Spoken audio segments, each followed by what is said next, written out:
Welcome, my friends, to the Bob and Brad podcast. My name is Mike Keenitz, and today I am interviewing Susan Thompson, who is an occupational therapist and a dedicated Tai Chi instructor. Today, we're actually talking about Tai Chi and all the benefits you can experience from it. So, without further ado, here is Susan. Well, welcome to the program, Susan Thompson. Thank you for joining us today. Well, thank you for having me. It's really a great opportunity. I'm very, very honored to be here. Thank you. So today we're talking about Tai Chi, which I personally do not know much about at all, besides how to say it. So I'm going to hopefully learn a lot today. Excellent. Yeah. So my first question is, how did you get started with Tai Chi and what inspired you to become an instructor? By the way, you pronounce Tai Chi very well. Oh, thank you. Earlier today, I told someone I was doing a podcast and I accidentally said chai tea. So hopefully I don't screw that up today. Yes, I know. I do get that sometimes from people. So yes, Tai, T-A-I, Chi. So I came into Tai Chi through a very remote or back door. And somewhat reluctantly, I will have to say, as an occupational therapist, I tend to be a little more pragmatic, left brain kind of thinking and Western minded. But I needed continuing education, and this was many years ago when we had about 4 choices for continuing ed. Can you imagine? And so I did not want to go to a continuing ed where I sat at a desk for 2 days and was bored and not moving. And so this course came through, and it was something like Tai Chi for Therapists. And I thought, why not? I'll do that. At least I won't be bored. At least I'll be moving around. Like you, I knew very little about it. I just really signed up because I didn't want to be sitting at a desk. And so I attended the workshop, and I think it planted a seed. There was something there when I started to do these movements that just resonated with me. And I was, what is this? This is an interesting thing.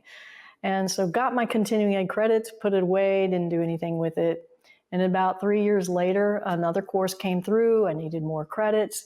And so this was about a 2-day course. And I took that, and then something really took hold. And I realized that it was like I had no choice. It was like I had to do this. And that I had a certain gift for it too, that was made apparent to me through the instructor. And so that began the journey, and I made a really big commitment. I said to myself, I will do 3 minutes of Tai Chi a day. That's it, 3 minutes, because I didn't want to, commit to something that I wasn't sure was going to be beneficial. And so I did 3 minutes of Tai Chi, and it probably wasn't even really good Tai Chi. But I had so many of my own medical improvements that even though I didn't understand it, I couldn't explain why, but I had improvements in my own health. I thought, boy, this is something big. And so I started teaching at the YMCA local here for free because I loved doing Tai Chi. I saw the benefits it was providing me, and I wanted to bring it to others. And I wasn't sure whether I would enjoy teaching Tai Chi because doing it and teaching it are 2 different things. And so I started over there, and my first class, I had 50 people show up. Jeez. I know.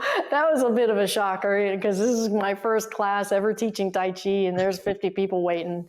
And it wasn't because they knew me at the time. It was just that there was that interest and there was that need. And so I began teaching that class, and through word of mouth, by the way, I ended up really enjoying teaching it. And through word of mouth, other facilities, other places started asking me to teach Tai Chi. And it grew to the proportion that I had to make a decision. And that was either really commit to this and make this my life, teaching Tai Chi, and giving up going into as an occupational therapist into my regular practice. And so that's what I did. And so I've been teaching Tai Chi full time for over 8 years now. And I love it. And I feel like I'm empowering people. As an occupational therapist, uh, it's a wonderful profession and I loved it, but I was treating one or two people at a time, and all of the within the constraints that were being placed upon us. And it was after the event, after the stroke, or after the illness, or after the injury. Whereas with Tai Chi, it was much more, or is much more of a empowerment, a preventative type of mindset, and really giving people, groups of people, large groups of people, the sense that they are taking hold of and responsible for, in some ways, their own health and well-being. And I love that. I love working from that frame of reference. Yeah. Yeah, it's So from personal experience, it's often more rewarding when someone wants to do something and chooses to do it versus yes. you're being forced to do your therapy now. That's a good point too. I hadn't thought about that, but that's true. Those who walk in my door are there because they want to be. Yeah. They're seeking something. They might not know what that is, but they are there because they want to be. Yeah. So before we get too deep into the podcast, where can people find you online? Well, thank you for asking. The easiest way to find me is just Google Susan Thompson Tai Chi, and that's TAICHI. So Susan Thompson Tai Chi. And if you do that, you'll find all the different places that that my presence. I do have a YouTube channel and I have a website. The website is taichisuzan.com. And my YouTube channel, again, if you go into YouTube and just Google Susan, or rather search Susan Thompson Tai Chi, then you'll find my YouTube channel, which I have a lot of free videos there. Yeah, I was watching some of them. We're talking before. If you're a dog fan, she's got some dogs hanging out in them. Yes, So. my dogs participate, as do my people who attend my live streaming classes. Their dogs and cats participate in the classes, and they come running when they hear my voice. So it's pretty neat. So you also have like online classes as well Mhm. for the general public to follow along, and then also for therapists, right? Yes, I teach live streaming 3 days a week, and that's been really a joy and is continuing. And I get to reach people all over the world with those. And then I have pre-recorded online courses if you prefer to work at your own pace. And I teach private, one-on-one through live stream or in person as well. Yeah. Sure. So can you provide a brief overview of what Tai Chi is? Because for some reason in my head, I think martial arts, but I know that's not the only thing. Oh, wow. Well, that's very insightful because Tai Chi is, gosh, a brief overview is hard because Tai Chi is so many things. I will tell you that Tai Chi started as a martial art many years ago, many years ago. It's from China, so 3,000 years ago. It's a highly efficient and close style of martial art. And one of the legends on how Tai Chi was created is that a Shaolin monk, which they all practiced martial arts, and it was more of an offensive type of martial art. But one day he was sitting out at a pond and he was eating his lunch and observing nature, and he saw a white crane fighting a snake. And what he noticed was that every time the snake struck, rather than the white crane striking back and going towards that force, he absorbed the incoming force of the snake and used that momentum against the snake and flung the snake away. And that was the inception or the beginning of Tai Chi, because Tai Chi is all about receiving an incoming force, and rather than fighting against that force, you utilize that force. It's a very soft and rolling style of using the opponent or the incoming force against them. So it does have martial art roots. However, it's so much more. It has meditative properties. It also cultivates this which I will probably talk about in one of the other questions, but this essence called Chi, which is energy. And that brings about a lot of restoration and healing in our bodies. It can be spiritual.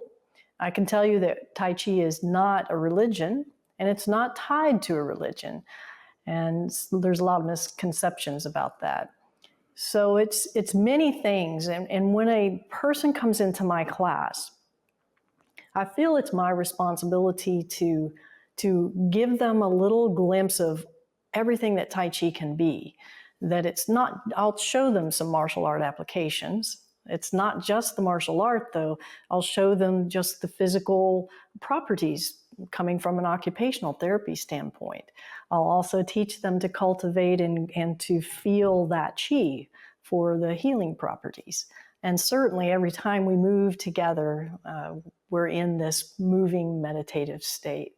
So Tai Chi is many things, and as each individual journeys through it, they tend to find or gravitate towards that property that has the most meaning for them, whether martial art or energy work or meditation or stress relief.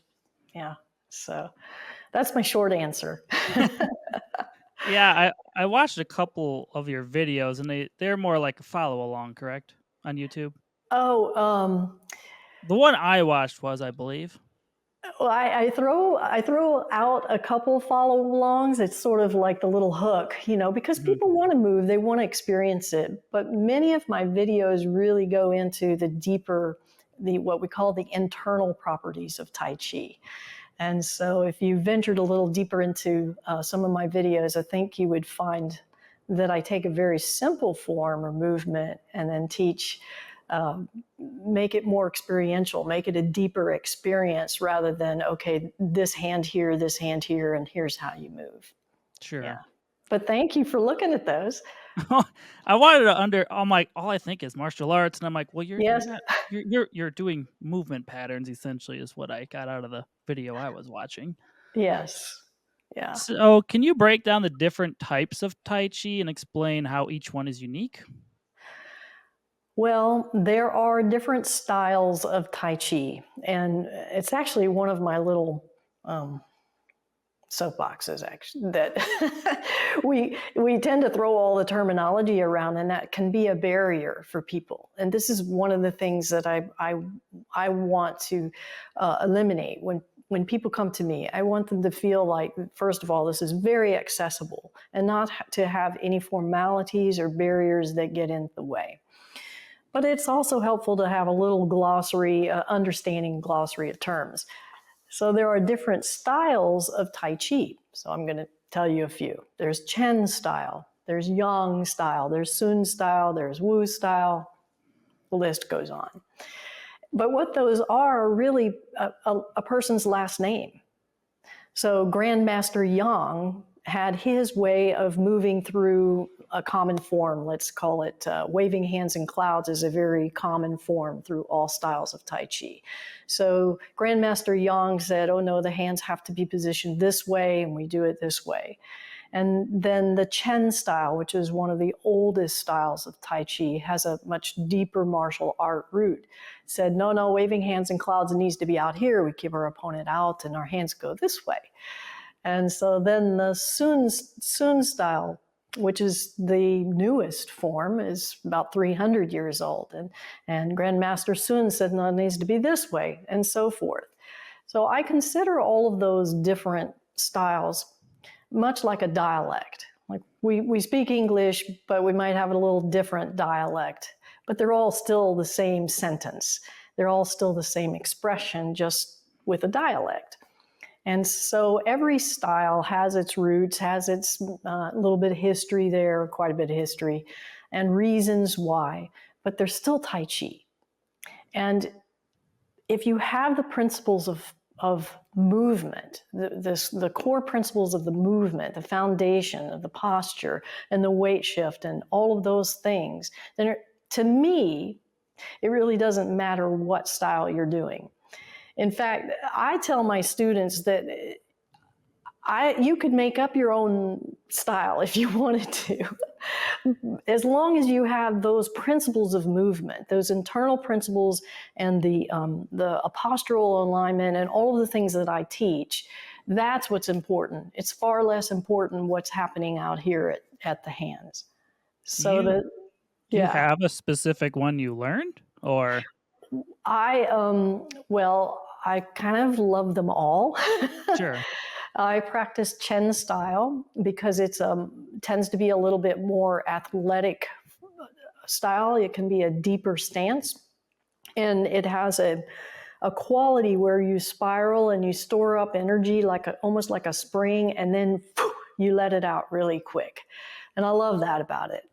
I also practice the opposite side of that, which is Sun style, and it's a higher stance.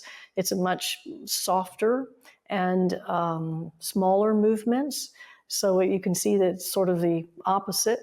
And then in between is the Yang style. And then I practice the one that's actually pretty rare, that really generates a lot of qi. So they all have different properties, and I think it's important to venture and try different ones, because one will resonate with you. And so for me, the one that really resonates is Chen style. Yeah. Something that But stood out. I teach all three. Yeah. Oh, something that stood out to me is you said the youngest one is 300 years old. So I think these have lasted the test of time. Absolutely. It's interesting that it's gaining more awareness now. Yeah. So, as an occupational therapist, can you explain how Tai Chi can be incorporated into the realm of physical therapy or occupational therapy? Yeah, as we mentioned, I actually teach a continuing education course for physical therapists on how to use the principles of Tai Chi movement, as well as a few very simple moves, as a therapeutic modality or as a therapeutic intervention. And just so you know, for example, the Physical Therapy Practice Act actually has Tai Chi listed as one of the approved therapeutic exercise modalities. And Medicare lists Tai Chi as a billable therapeutic exercise. So we're not getting so far outside the box. We're just creating a different angle. And what I find is, at first I was quite shy about saying to my patient, hey, I know this thing called Tai Chi. Would you like to give it a try? I believe it'll help you. But the results were so refreshing. They were really refreshing. The main thing I discovered is that I could take the simplest movement, just one movement, open and close, and start there with my patients.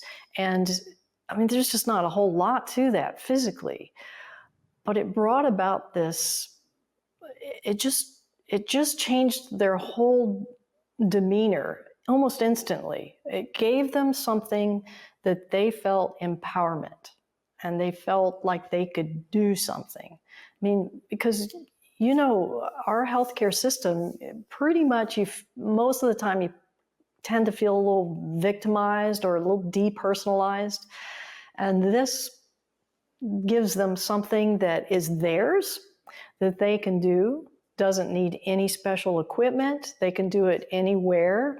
They don't have to be wearing special clothes or have TheraBand or get up across the room to get their TheraBand. They can just do the exercise or do the movement.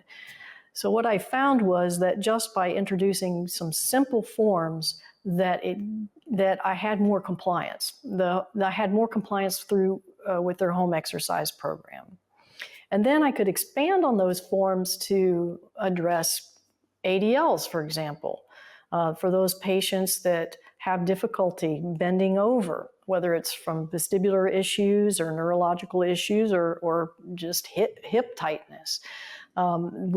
Using a form, when I call a form is a Tai Chi movement, to teach them that form, and then it distracts them away from, oh my gosh, I got to get my nose over my toes, and gets them into a movement pattern that's flowing and beautiful and different, and it's in a different context, and so it distracts them.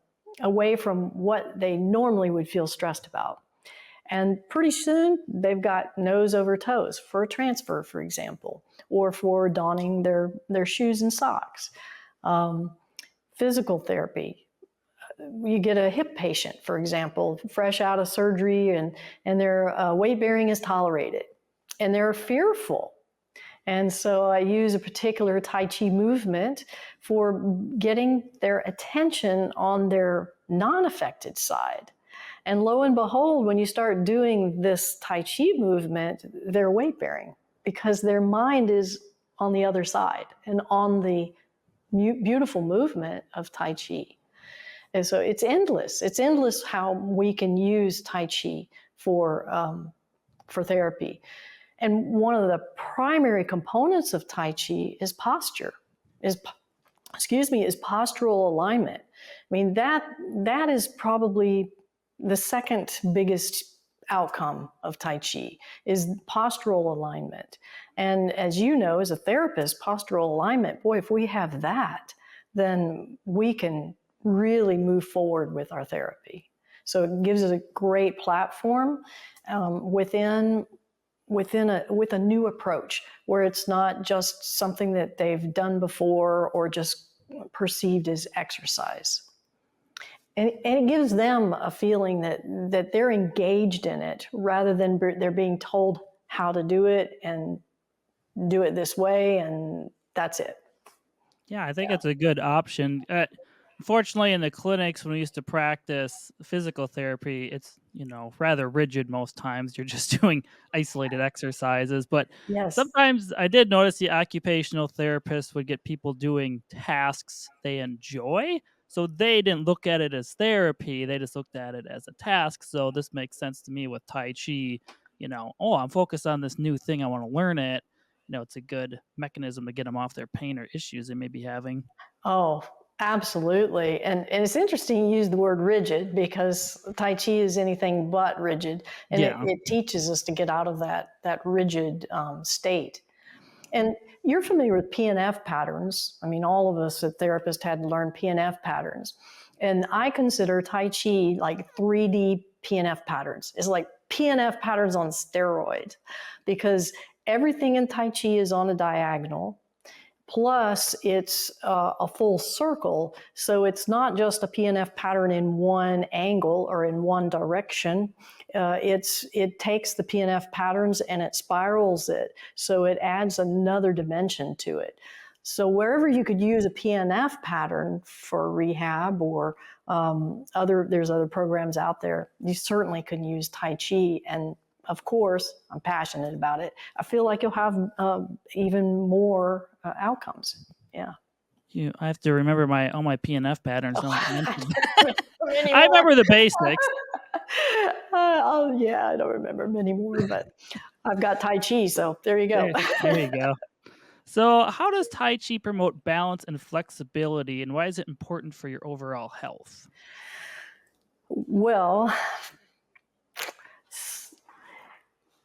I'm trying to gauge. I think there's a later question that you have where I want to bring in the piece about the fascia. But Tai Chi, as I mentioned earlier, just from a external standpoint, Tai Chi really works on postural alignment and aligning our skeleton so well that we end up not using our muscles. So Tai Chi is so counterintuitive, and it's so opposite of either what we're trained to think as Western minded or even as physical therapists. And so when we get the posture aligned and get the skeletal system aligned, and it doesn't have to be in perfect alignment for this to work, we use strategies in Tai Chi to actually create more space between joints. This is a quality that is called song, like the song, singing a song. But it's a Chinese word. Song means to relax. But it's not the Western interpretation of relax. I mean, we relax, we just kind of collapse in a recliner and grab our remote, and that's relaxed. But the word song is a quality of opening up the joints, primarily by using your mind and creating these spaces between your joints, which then puts a little bit of, I don't like to use the word tension, a little bit of lengthening in the ligaments and the tendons, and also our fascia starts to become involved. And when we do that, then we learn to hang our muscles on that very deep internal structure. And this gives us a quality of stability, but resilience as well. So it's sort of like a balloon. You take a balloon and it's flaccid, there's no structure. Now I can tie that balloon up in knots, and that's how a lot of us reside. Our muscles are tense and we're, uptight, and myself included at times. But if we untie those knots and we place space inside of that balloon, in other words, we expand the balloon with air, which is invisible, we create space in the balloon. Now that balloon has a certain buoyancy or bounciness to it. It also has structure, but it's not tense, and it's resilient. And those qualities are what we learn. These are some of the internal qualities that we learn to bring to ourselves through Tai Chi. And it's a physical change. That's what actually brings about the, quote, flexibility. So we don't move into a stretch ever in Tai Chi. We always move within comfort. We don't move within pain, in our pain range. And like sometimes in therapy, we would take a patient to their end range, and then we apply a little counter or force to expand that range. We never do that in Tai Chi. Always moving within softness and comfort and songing our joints. And this creates some, I just call it a magical essence that promotes that healing, and then you become more flexible. I mean, I'll share with you, I have 7 herniated discs. That's a lot. That's a lot. And these aren't just a little bit herniated. These are like, man, when I do it right kind of thing. And yet I move like a 30-year-old. I have the flexibility. I'm not stiff, and I'm far from 30. So it works. And I can't even explain, I don't even know why it works 100%, but I know that it works. The strength factor, because you asked, did you ask balance or strength? Balance. That is simply because in Tai Chi, we do a very specific type of weight shift. And it goes back to that postural alignment. When we change from one foot to the next, if this leg has got the weight on it and I'm going to take a step, I don't just take a step and immediately load it. I place my foot down, and only when I'm ready do I weight shift to that foot and what I call fill that foot. So it's a controlled type of weight shift at all times. And in Tai Chi, we weight shift laterally, we weight shift forward, backwards. So you're building this repertoire of movement, but in a more, I don't like the word controlled either, more nuanced way. And so we spend more time in a single leg stance during Tai Chi, but you don't realize it because it's like a wave. You're always shifting from one to the other, and you're never just placing the foot and plopping into that foot. And that talks to all those muscle spindles all in between. We're not moving on momentum. And that creates this strength and balance and flexibility that I think no other style or form of exercise can give you. Is that kind of why, like when I think of karate or martial arts in general, you typically see, they have more of their weight through their one foot. I'm assuming it's the block or kick with the other. So is that kind of the origins of it then? Yes, that you're always in preparation. You're never, you always leave options. So if I'm in a Tai Chi bow stance, for example, like, you're going to pull a bow and arrow, that you have that stance. That's called a bow stance in Tai Chi. And I may have my weight all on that back leg, but it looks like I'm double weighted, but I'm not. I would never want to be double weighted because I'd have to offload before I could do something with that leg. So I'm on one leg, maybe 70%, the other one's 30%, and I can more quickly change. And once I'm got the empty foot up, I can do whatever I like without a perturbance of balance. I can kick in front of me, to the side, behind me, or put the foot down softly. So it provides options. So you're absolutely right. While all the while giving an optical illusion to the person that I'm double weighted. Tai So Chi. I Go ahead. totally agree with you. Probably increased your mobility and flexibility because Brad actually, I believe in his 20s and the 30s, he's in his 60s now, but he did karate for a really long time and he Mhm. really focused on his mobility then. And still to Yes. this day, he's much more flexible than I am at 36. So Yeah, it stays with you.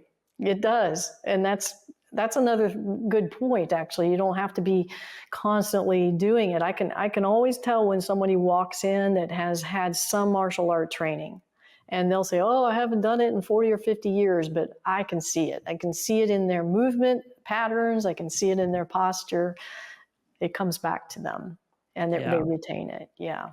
Unfortunately, I grew up playing American football and lifting a lot of weights, so I'm Oh I'm boy. I'm pretty rigid when it comes to You that might want to stuff. consider some Tai Chi.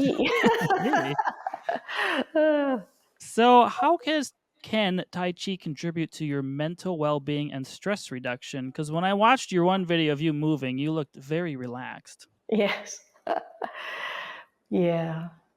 Tai Chi takes you to a really special place. And we have so much noise in today's time. And it's not just noise, it's our mind, all the clutter going on in our mind constantly, and what's in front of our eyes with all of the social media and the responsibilities that we have. I call all of that, I just cluster all of that together as noise. And if I were to say what Tai Chi is or does in two words, it creates space. And so you think about it. If we have space, then we can choose our responses. We're not just putting out fires, and we're not reacting to the moment. And we create this a little bit of distance.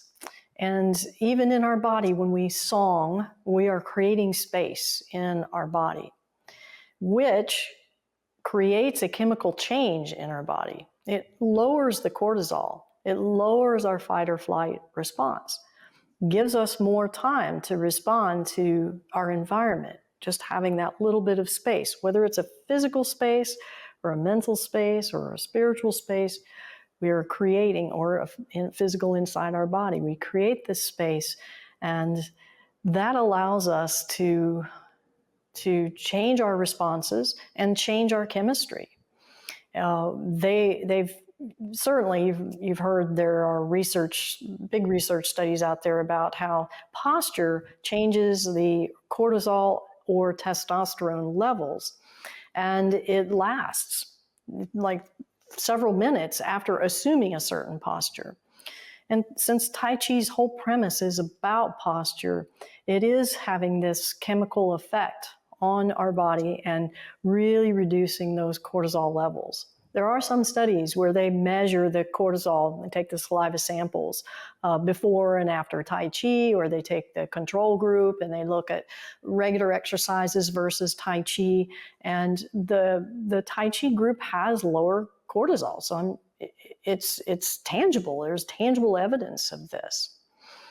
Not only that, but just from a psychological standpoint, it's like a little tool in your toolbox that you can pull out anytime, anywhere, and this empowers you.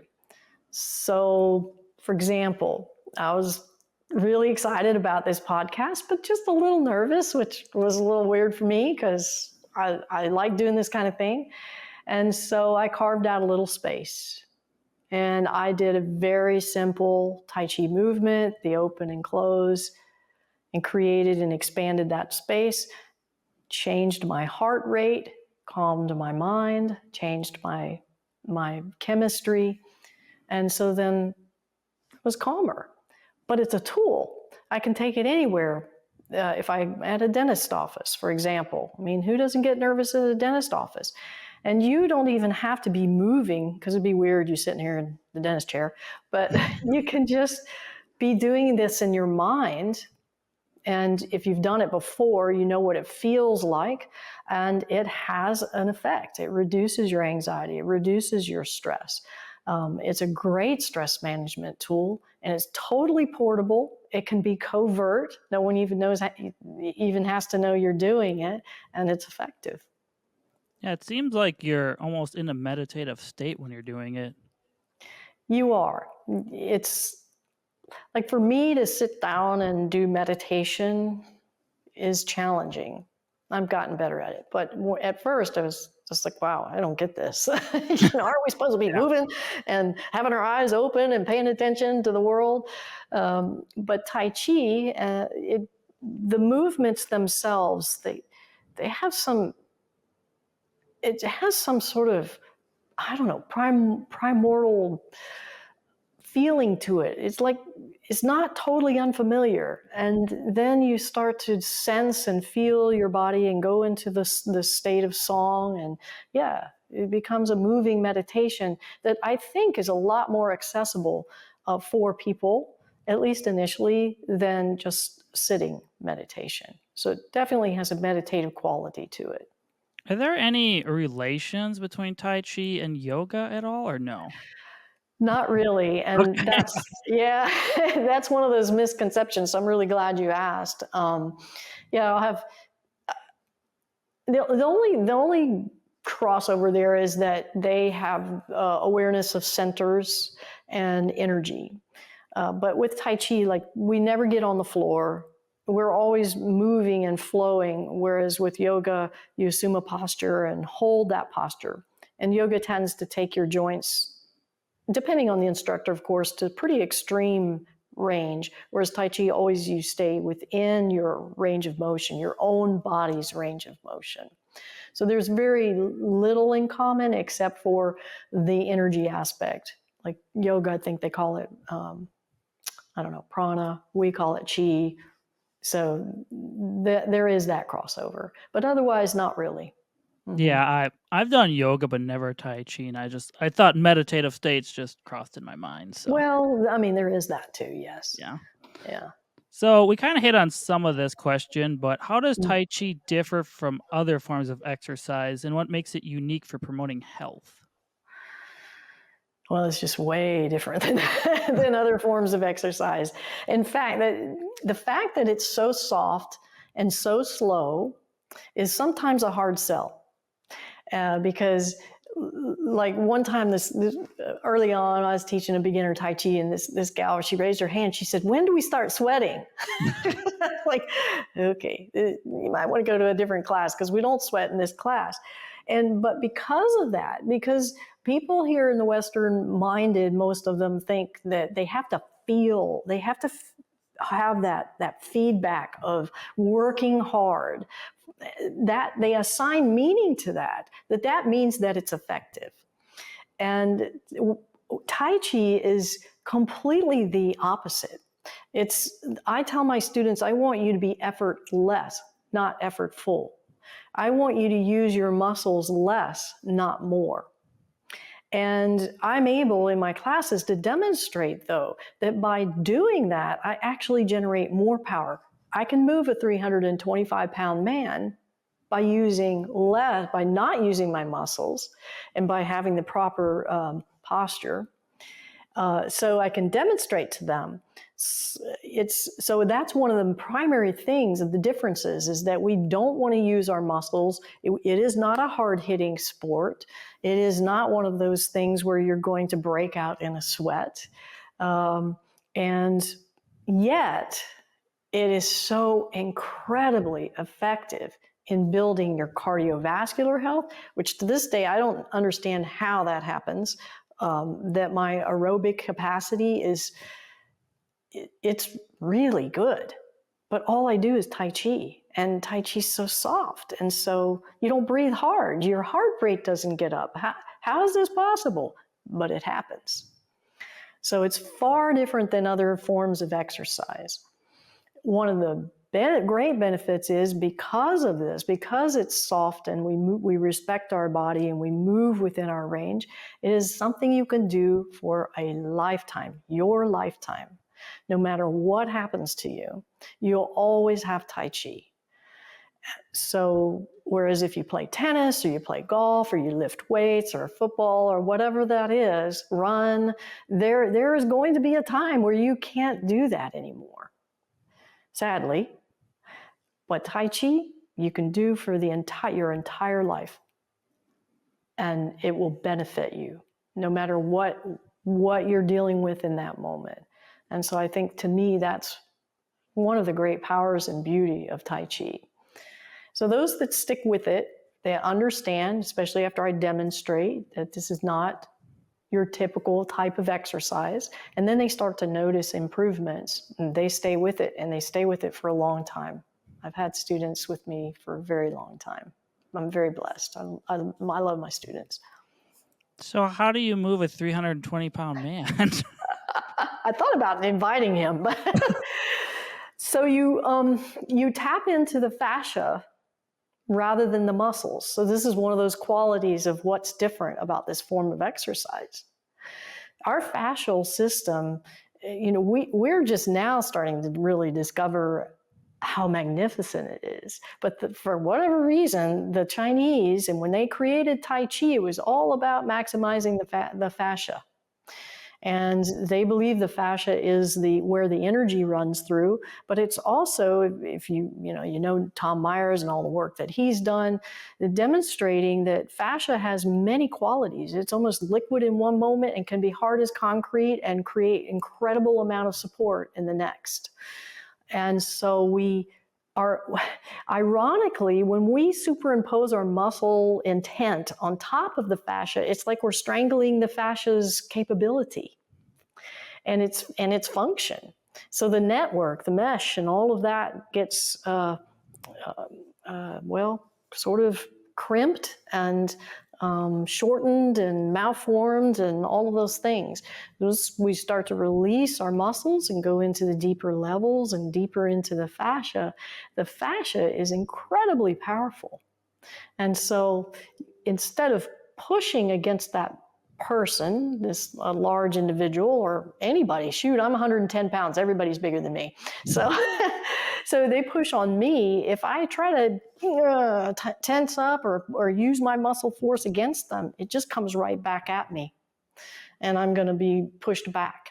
If I soften and let go of my muscles, go into that internal structure of the fascia, and then I can use ground force and some strategies in my posture and move the individual. But if I try to do it with muscle, it's not going to work. It just comes back at me. And it becomes sort of a life philosophy too. Would you briefly explain what fascia is? Because most of our audience is a lay person. I know what it is, but... Oh, okay, yes. Well, for any of you that have cooked with chicken, and you have that raw chicken, and there's that slimy sheath that you have, sometimes you feel like you need to remove, that is fascia. And we have that in between. They used to think it was just between the skin and the muscle layer, that you experience with the chicken. That's fascia. But what they found now is that it really runs in many, many layers. It's a matrix and a network of this connective tissue that runs throughout our body. And I think of it as a mesh. And it actually has little highways that communicate and send messages and do repair and such. And it would be... it's sort of the opposite of the muscles. The muscles are red and the fascias are white stuff. So even the tendons and the ligaments are a form of fascia. Our bones are a form of fascia. And the fascia that most people think of are the sheets that run through, but they go very deep. And it's not just a superficial layer, it goes all the way down. So what happens over here may be communicating all the way down to, I don't know, my left kidney. And so it's all interconnected. It's like this beautiful matrix, and that's what fascia is. Hope that was a good description. It's a better explanation than I would have given. So. Oh. Well, I think it's kind of a nature's sense of humor that as we get older, our skin gets looser, but our fascia gets tighter. Yeah, a little ironic. Yes, and one of the marvelous qualities about fascia is that it's constantly remodeling itself. And it remodels based on our movement patterns. So if we sit all day, our fascia says, okay, I'll tighten at the hips, I'll stretch across the back, I'll tighten in the front, and then so it remodels to our need, and our need is based on our movement patterns. And so Tai Chi moves you in such diagonals and spirals that it's always working and influencing and remodeling the fascia to a healthier state. So, are there any misconceptions about Tai Chi that you'd like to clarify? We hit a few of them, I think. That could be a whole podcast. Oh, all right. So, first of all, Tai Chi is not just for old people. That just, it's one of my pet peeves. Everybody thinks it's just for old people. Why? I think that younger people need it as much, maybe in some ways more, because of the stress, because of the postural positions that we have to be in when we're working on a computer all day, driving, all of these things that are having an influence on the posture, which has an influence on your chemistry and anxiety and stress and all of that. So Tai Chi is not just for old people. If I were had a magical wand, I would wave the wand and everybody would want to do Tai Chi, no matter how old or how young. So that is number one misconception. Fortunately, I have some younger people in my studio and are taking from me, and that's a real joy because this is going to be a life endeavor for them, and it's going to benefit them for life. I wish that I had found it sooner. I really do. So that's probably the biggest misconception.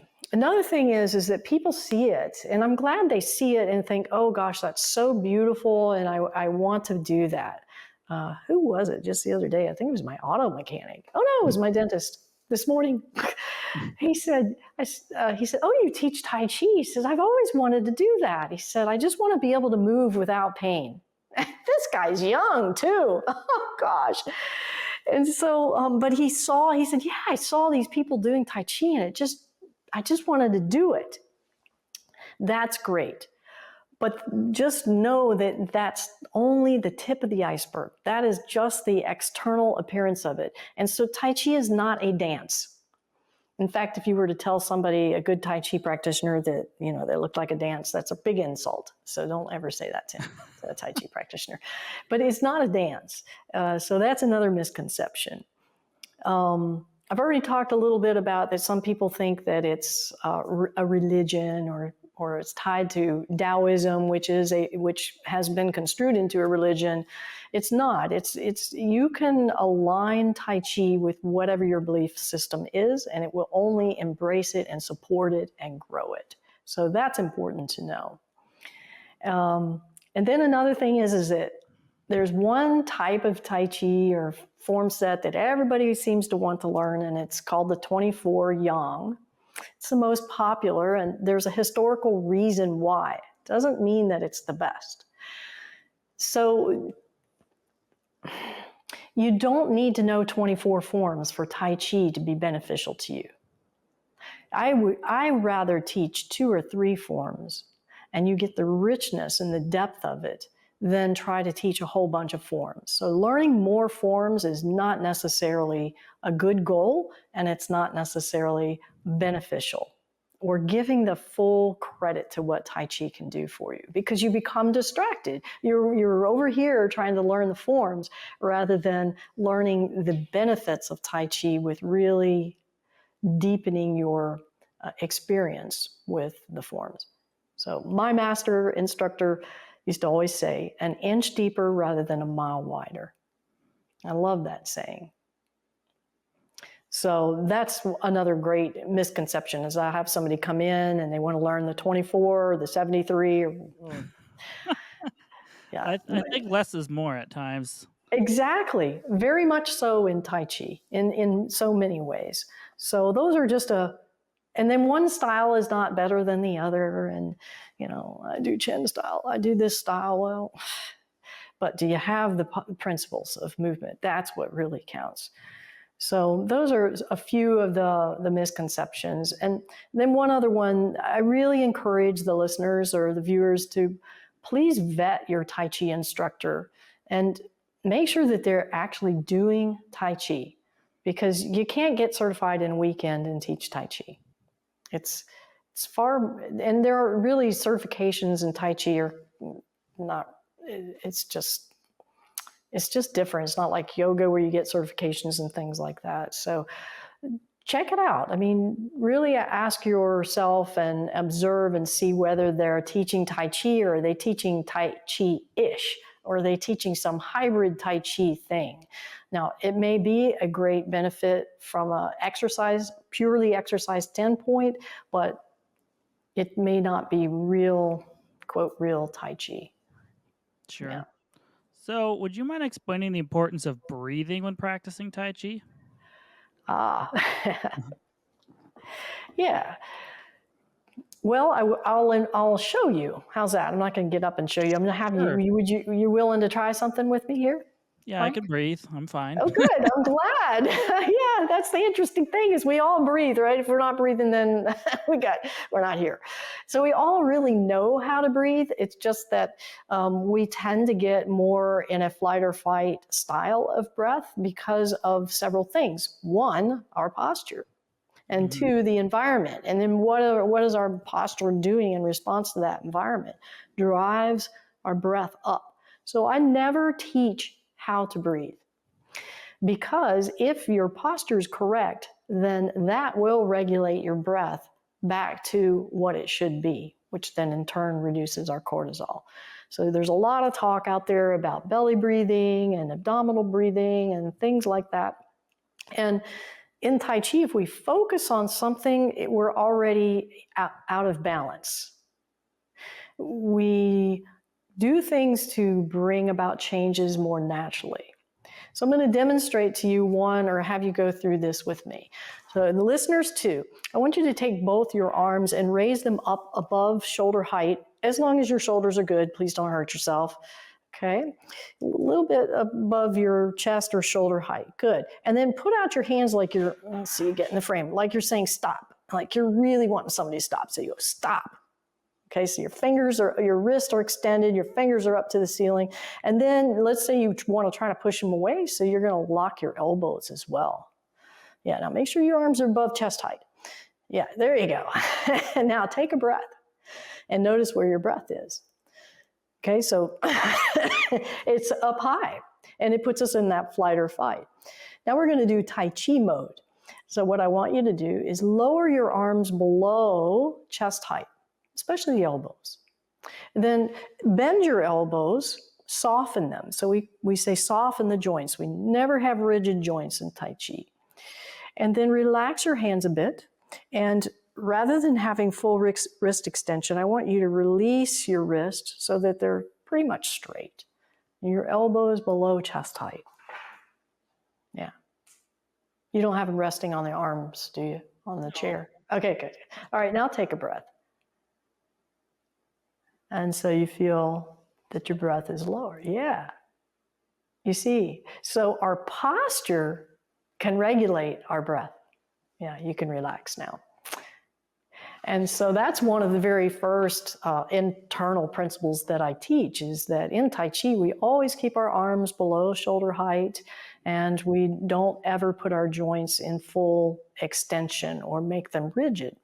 And by doing so, this naturally lowers our breath. So I don't have to teach breathing. We know how to breathe. A baby knows how to breathe. We know how to breathe. It's just that our patterns that we've accumulated over time due to stress and tension in the environment has raised our breath because our posture is responding. And so you breathe naturally when we put these strategies in place. You don't breathe in choreography with the movements either. If I tried to breathe in and then breathe out, I'm doing waving hands and clouds, then, well, that's not fair to the person in the class that has a smaller lung capacity than me. And that puts the focus on the breath, which is what we call double weighted. It's too much emphasis in one place. We want to be balanced. So just keep your elbows below chest height, your muscles nice and loose, and your breath will occur naturally, much more organic and beneficial to our body than just trying to do it through a forced thought process. Yeah, that's much different than what we're taught in stretching and therapy. Yeah, Well, because yeah, most time you push into the pain, so you're, like, trying to forget it, so you're trying to breathe through it, essentially. right. So I don't know. Maybe you could play with the concept and try it with the patient. Just have them imagine their joints being very soft and supple while you go through that and see if that doesn't help them a little bit. Sure. Yeah, Wow, that's fascinating. So, yeah, you kinda talked about this already, but how adaptable is Tai Chi to different fitness levels?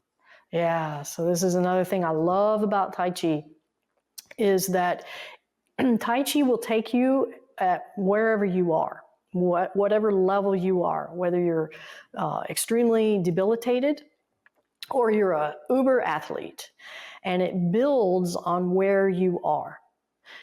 And that's important to realize that you don't have to do Tai Chi like me, or like a Tai Chi master in order to get benefit from it. It just takes you from wherever you are, and whatever you can do within that context, it builds on that gradually, better and better and better. And so this is one of the things that I find so powerful and beautiful about Tai Chi is that I've had all ranges of people in my class and all different kinds of disabilities and illnesses and such. Um, and it's an equalizer in a way because everybody is getting benefit from it. And it builds on your own personal starting place, not on, oh, John over there is, doing kicks over his head, so I have to do that to get benefit. Not true. I've taught seated Tai Chi, which at first I went to that reluctantly. I was like, oh, seated Tai Chi, it's not really it's not the real deal, this kind of thing. And I did it just back at the time because they just kept bugging me. They really wanted me to do this. And so I had all seated participants. And I felt more chi flow in that class than in some of my standing classes. And so it was teaching me it doesn't have to be in this perfect format for it to be beneficial. My youngest Tai Chi participant was 5 years old. And he was there. His mother was live streaming with me, and he was there in the background. And he got drawn in. He loved it, and he started playing. And he was there for 5 minutes, but shoot, see, he's taking it where he was and adding and benefiting for what he needed. My oldest was 99. Wow. She was amazing. She would walk across this long parking lot. She had a cane. That was it. And then she would participate in Tai Chi and did a beautiful job and then walk back to her car. And currently in my student body, I have, I think I have two 91-year-olds, one of which she's amazing. She's been with me for a long time. And she's a physical therapist and she's still working. She has her own little private practice and she does Tai Chi with me 3 times a week. So a wide range. Yeah. Yeah, it sounds very versatile for anyone. Yes. Yeah. So, what ongoing research or studies are being conducted on Tai Chi? Yes. When I first started Tai Chi, like with PubMed, when I did a general search for Tai Chi research, because it was important to me. I'm a therapist. I wanted to know that I know what I was personally experiencing, but I wanted to see if there was research out there. And there were about just under 500 research articles back then. And I mean, it wasn't that long ago. And today, there are 4,202 Jeez. results. Yeah, you go into PubMed and just type in Tai Chi and 4,202. So that's a big explosion of interest. And I find that the research is getting more specific too. First, it was kind of more general. The first research, the biggest body of research that came out was on using Tai Chi for fall prevention and balance. Pretty obvious. And of course, the results were really good. Those that did the Tai Chi, for example, had 60% less falls than the control group. That's a significant difference. And those that did have a fall had less injury from the fall. And so this was probably one of the first research that came out that really showed that Tai Chi had some tangible positive benefits. But since that time, there are other entities that bring Tai Chi into their community outreach and such, and they're doing research. Harvard Health, they recently published an article maybe about 2 years ago called Health Benefits of Tai Chi, and that got a lot of traction. The National Institute of Health is doing ongoing research on Tai Chi. The Cleveland Clinic, they actually offer Tai Chi as part of their overall wellness program. And the CDC, they have about 12 programs that they endorse for fall prevention, and one of them is Tai Chi. So it is growing and becoming more mainstream, but also more credible. I would like to say it's becoming more credible. There's research now just on Parkinson's. They've been doing that for a long time that shows the benefits for Tai Chi with Parkinson's. And more recently, they're starting to look at using Tai Chi for cognitive rehabilitation and helping with memory and such. And they're finding positive results with that. Now, and then, of course, the National Center for Complementary and Integrative Health, they've got tons of research out there for Tai Chi to reduce pain, for fibromyalgia, for knee arthritis, getting more granular and more specific. Whereas before it was sort of global, like overall well-being. So it's becoming a very viable therapeutic intervention, whether that individual engages in it out in their community or whether we as therapists begin to bring it into our practice. Is there any questions I forgot that you'd like to address? When are you going to start Tai Chi? I'll see if I can work it in my schedule. Oh, yeah, there's that. That's the other thing. I'm glad you said that. You know, like how much Tai Chi do you have to do to get benefit? Yeah, that's the question. That's a good question, isn't it? And now remember at the beginning of this interview, how much Tai Chi did I do? I did 3 minutes a day. That was it. And at the time, I had exercise-induced asthma. And I did 3 minutes of Tai Chi a day. I used to ride mountain bike. And I don't know, about a month in, I realized I didn't need my inhaler anymore. Now, keep in mind, I was coming to this like, yeah, we'll see this Tai Chi stuff. You know, I wasn't really like looking for, I just realized I wasn't needing this anymore. And then after being 6 months off my bike, and then I got on my bike and all I had done was my 3 minutes of Tai Chi. And I got on my bike, mountain biking, and I had better aerobic capacity than I had before at all. I mean, it was just like, how is this possible when I'm not breaking a sweat and all I'm doing is this little bit of Tai Chi every day. So if for anybody that's interested in it, I would recommend taking that approach. just a little bit, because you're right. Like, where do we get the time, and how do we prioritize? How do we know what's really going to work and what's going to help us, and how important is this? It's hard to discern those things for everything nowadays, everything from apps to what to eat to healthcare. And I just suggest that you just go about it with a playful attitude and just do a little bit, a little tiny bit, 3 minutes. Doesn't even have to be good Tai Chi. I would like for you to have good posture while you do it, but I you could do know, bad Tai Chi. no, well, bad Tai Chi honestly is just when you're just moving through it and you're just thinking of it as exercise.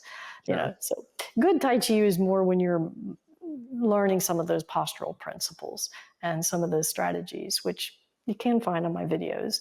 But yeah, you don't have to do 20 minutes a day. You don't have to do an hour of Tai Chi. You don't have to do it every single day, but just a little consistency and a little bit of commitment. And it may just surprise you how you start to benefit from it. It's magic. Tai Chi's magic. I'm convinced. Yeah. No, I get that approach. I feel good when I stretch, but I would never stretch Oh, for a yeah. long time. So I actually started integrating I'm like, okay, if I just spend 5 minutes a day stretching whatever I want, and actually now I do it all the time. So, I mean, I understand, like, yeah, just practicing something for, 3 to 5 minutes daily, I found is feasible versus I have to do a half hour every other day. It just Oh, seems yeah. you Yeah. after a while. Right. Just build it into. My first degree is music. I was a professional musician. And as a musician, we have to be extremely disciplined, and we have to practice. And I practiced my instrument 6 to 8 hours a day. I mean, that's a lot of discipline. And Yeah, so, I actually went to a music college for 2 years before therapy too. did you So really? yeah, I did drums. Oh, I played drum set, so I could have guessed that. I don't know why, but I thought if you had given me a chance, I probably would have guessed no, that. what I could have guessed. I mean, yeah, I'm pretty good at guessing. I played a low brass instrument, so breathing and lung capacity. But the point being is that I spent so many years having to be very disciplined that when Tai Chi presented itself to my life, I didn't want to have to practice. I didn't want to have to be disciplined about it. I wanted it to be the other way around. I wanted it to bring me joy, and that I engaged in it because it brought me joy, not because I have to. And so I encourage all the listeners to find something that gives you that. And just try it. Tai Chi a few minutes a day. See if it doesn't just spark a little something in you. And it might create a journey that was unexpected and very beneficial. So do you wanna mention your website one more time before we go? I would love to. Thank you. It's easy to find. It's taichisuzan.com. And Tai is Tai, and Chi is CHI. taichisuzan.com. Well, thank you so much for joining us today. Thank you. I really appreciate the opportunity, and I enjoyed it immensely.